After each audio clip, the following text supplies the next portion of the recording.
जय यीशु की।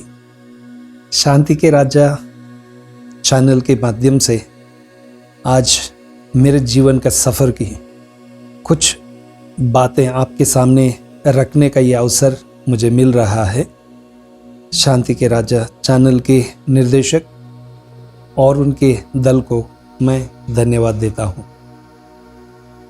मेरा जन्म 1970 में कर्नाटक के चिकमंगलूर डिस्ट्रिक्ट, जो इंदिरा गांधी की कॉन्स्टिट्यूएंसी हुआ करती थी, उस डिस्ट्रिक्ट के मूड़गेरे तालुक के कोट्टिगेहार एक छोटे से गांव में मेरा जन्म हुआ। हम 7 भाई थे। पापा छोटा सा होटल चलाते थे और हम सरकारी स्कूल में पढ़ते पढ़ते हमारा जीवन बीतता गया और वहाँ से धीरे धीरे एक एक भाई बाहर काम के लिए गए। और बचपन में जब मैं बिल्कुल छोटा था, शायद 2 साल का था, उस समय मेरा पिताजी का देहांत हुआ। और जब मैं पुरोहित बना, 6 साल पुरोहित समाप्त हुए थे मेरे पुरोहिताई, उस समय मेरा मम्मी का देहांत हुआ। मेरे 7 भाइयों में से अब हम 4 जिंदा हैं। बचपन में पढ़ाई में उतना तेज नहीं था। खेल कूद और कोई भी कठिन कार्य हो करने के लिए मैं हमेशा तैयार रहता था। फादर बनना मेरे लिए एक बड़ा सा सपना था। जब भी मैं फादर को वेदी पर देखता था, मुझे भी लगता था मैं वेदी पर खड़े होके मुझे ऐसे भाषण देना है, ऐसे प्रवचन देना है और सबके साथ मिलकर हंसना, खेलना, लोगों का मार्गदर्शन करना, ये मेरा एक सपना था। लेकिन कभी नहीं सोचा था कि मैं फादर बन जाऊंगा। सपना एक बात अलग है और विश्वास करना बात अलग होती। एक समय आया जब मैं 10th के बाद घर पे था और अजमेर डायसिस से फादर लियो मोरस वहाँ आए थे हमारे घर, क्योंकि उनके पापा और मेरे पापा दोस्त थे। जब उन्होंने पूछा कि सेमिनरी ज्वाइन करेगा, उनको ताज्जुब हुआ मेरा जवाब सुनकर कि इतना जल्दी इसने कैसे हाँ भर दिया। उनको कोई काम नहीं था कि मुझे कैसे एक्सप्लेन करे कहाँ जाऊँगा। मैंने हाँ भर दिया, पक्का पक्का इस दिन तेरे को मैंगलोर में यहाँ तैयार मिलना है अपना सामान लेके। जी फादर, तैयार रहूँगा। तो ऐसे ही मेरा सफ़र शुरू हुआ, क्योंकि मेरे दिल में हमेशा एक तमन्ना थी कि मैं फादर बनूं। और उन्होंने पूछा, ये मेरे लिए बहुत बड़ा अवसर था, उसको मैंने लपेट के लिया। और सेमिनरी जैसे आया, यहाँ मैं कम से कम 3 महीने रोता रहता था अंदर ही अंदर। मैं इंग्लिश सीख नहीं पाऊँगा, हिंदी सीख नहीं पाऊँगा और फादर बन नहीं पाऊँगा, ये डर मुझे हमेशा था। लेकिन धीरे धीरे ये डर दूर हुआ। फादर जॉर्ज क्लास लिया करते थे, मारते थे भी। और एक दिन उन्होंने पूरी क्लास को देखकर कहा, इस क्लास में एक लड़का है जो अच्छा फादर बनेगा। शायद वो मेरे बारे में उन्होंने कहा होगा, क्योंकि मेरे बैच में से मैं अकेला प्रीस्ट अभी अजमेर में बचा हूँ। मैं ईश्वर को धन्यवाद देता हूँ मेरे बुलाहट के लिए। तो I am a happy priest. उतार चढ़ाव तो बहुत हैं, मन मुटाव भी है, कहीं दुख कहीं सुख, कभी धूप कभी छाँव। ये जीवन के अभिन्न अंग हैं। इन्हें स्वीकार करने में मुझे कोई डर नहीं, मुश्किल नहीं। और सेमिनरी की पढ़ाई के समय मेरी जो 11 साल की पढ़ाई रही, उसमें मुझे कभी दुख नहीं हुआ और मैंने कभी किसी को दुख नहीं दिया। थोड़ा तो कहा सुनी हुआ करती थी, लेकिन नेक्स्ट मोमेंट दुश्मन मेरे कभी नहीं थे, अभी भी नहीं है। और किसी के साथ मन मुटाव थोड़ा कुछ है, वो तो बने रहना, मैं समझता हूँ ये हमारे लिए कभी कभी ताकत बन जाती है। सेमिनरी के समय में भी सबकी मदद करना, सबके साथ खेलना, हंसना, हंसाना, ये मेरा एक हमेशा मोटो रहा, ध्येय रहा। 1999 मई 5 तारीख को मैंगलोर में मेरा पुरोहिताभिषेक हुआ। बिशप इग्निशियस ने मुझे दीक्षा दी और दीक्षा समाप्त होने के बाद, पुरोहिताभिषेक के बाद जब मैं अजमेर लौटा, मैं सेंट एंसलिम स्कूल में असिस्टेंट और केसरपुरा वहाँ में सेवा देता था। उसके बाद जोधपुर, उसके बाद कोटा 2 साल और नर्बतखेड़ा में 2 साल और 2 साल सोशल वर्क डायरेक्टर और तीसरे साल में पास्टर सेंटर और सोशल वर्क दोनों संभाला। उसके बाद कैथेड्रल में 4 साल रहा और पर्वतपुरा में मेरा अभी 6ठा साल चल रहा है, यानी मेरे पुरोहिताभिषेक के 20 साल समाप्त होने वाले। मैं ईश्वर को धन्यवाद देता हूँ। इस सफ़र के साथ उनका शक्तिशाली हाथ मेरे ऊपर हमेशा बना रहा। मुझे कभी भी तकलीफ हुई, मैंने एक बार उसको पुकारा क्या, याद किया क्या, मेरी सारी समस्याएं दूर होते मैंने देखा है। और प्रभु अपने भक्तों को कभी निराश या हताश होने नहीं देता।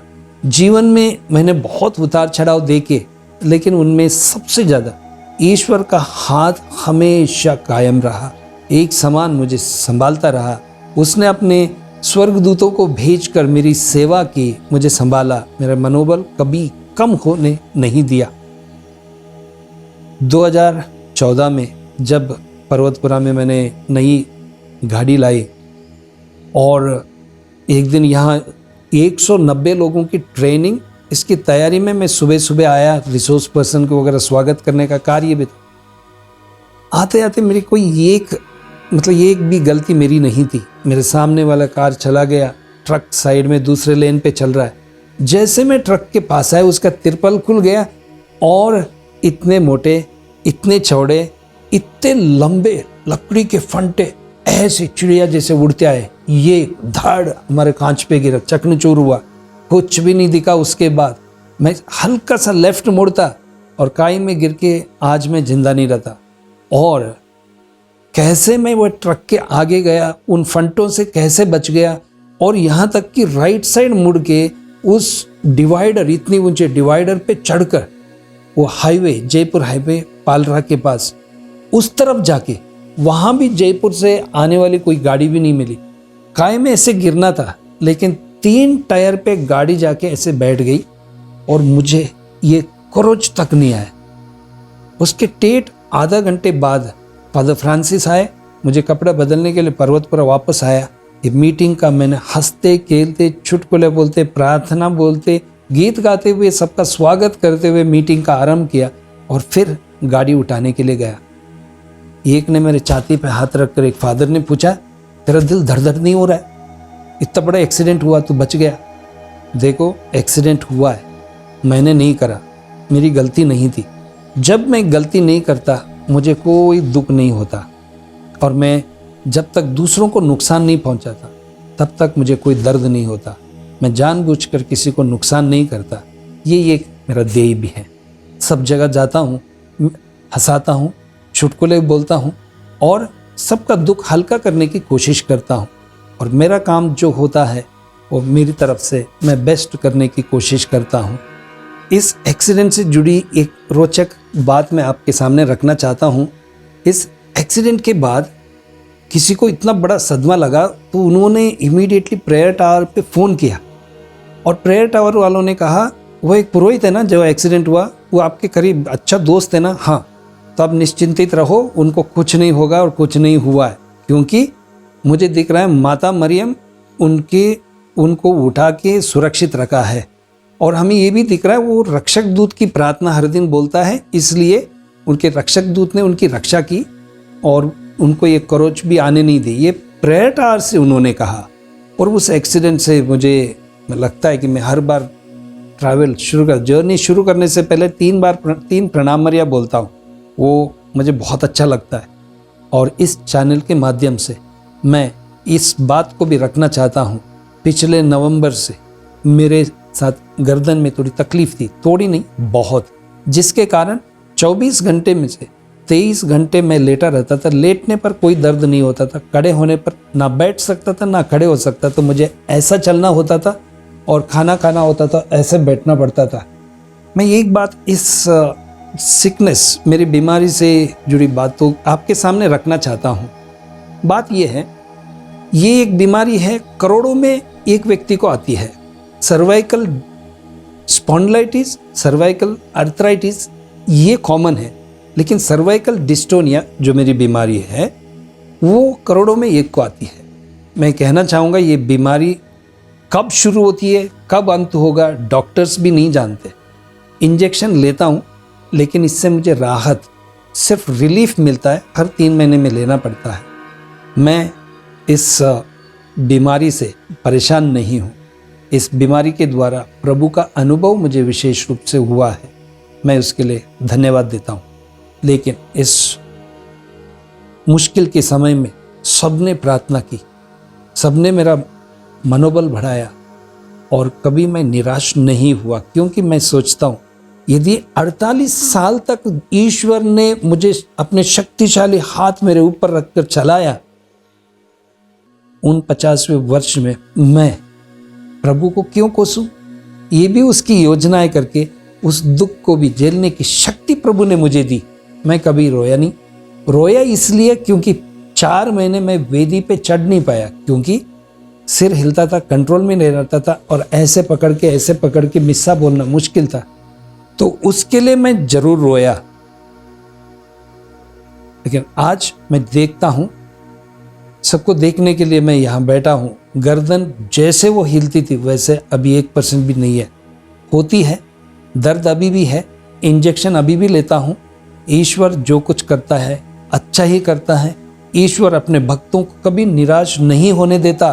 दुख तो देगा लेकिन हमारे विश्वास को वो परखता है, और मुझे प्रभु में अटूट विश्वास है, मजबूत विश्वास है, क्योंकि आज जो कुछ हूँ ईश्वर की मेहरबानी से हूँ, ईश्वर की कृपा से हूँ, ईश्वर की दया से हूँ।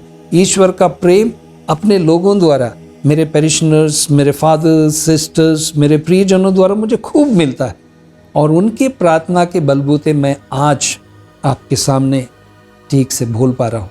मैं ईश्वर को धन्यवाद देता हूँ। मुझे उन्होंने एक हैप्पी, खुश पुरोहित बनाया। मैं खुश हूँ। जो कुछ होता है, जो कुछ घटता है, वो सभी ईश्वर के नॉलेज में है, और मैं ईश्वर को इस चैनल के माध्यम से सभी को धन्यवाद देता हूँ जिन्होंने मेरे लिए प्रार्थना की, मेरा हौसला बढ़ाया, मेरा साथ दिया, मेरी सेवा की, मेरा अनुपस्थिति में कभी किसी को दुख होने नहीं दिया, और मेरे परिवारजनों को भी जिन्होंने आके मेरी सेवा की, विशेषकर सिरिल और सिंथिया जो मेरे साथ रहे और उन्होंने मेरी सेवा की, और सभी फादर्स, सिस्टर्स, आपकी प्रार्थनाओं के लिए धन्यवाद। Thank you. God bless you. Continue to pray for me. मेरे लिए प्रार्थना करिएगा और मैं भी आपके लिए प्रार्थना करूंगा, ये मेरा वादा है। Thank you. जय यीशु की।